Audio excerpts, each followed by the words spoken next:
Kapag may matinding problema ka, ano ang ginagawa mo?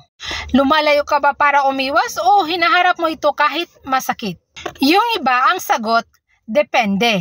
Kapag toxic na, dapat na daw lumayo. Pero sabi naman ng iba, kung parati kang umiiwas, paano ka matututo? May kakilala ako na wala ng trabaho. Ang ginawa niya? Nagkulong sa kwarto, iniwasan ang lahat. Pero may isa pa akong kakilala. Nawalan din ng trabaho pero kinabukasan naghanap kaagad ng paraan. Sino sa tingin mo ang mas nakabangon?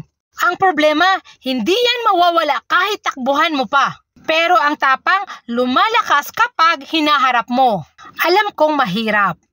Alam kong minsan gusto mo nang sumuko. Pero tandaan mo, hindi ka nag-iisa. Kung may pinagdaanan ka ngayon, isang hakbang lang. Hindi mo kailangang malutas lahat ngayon.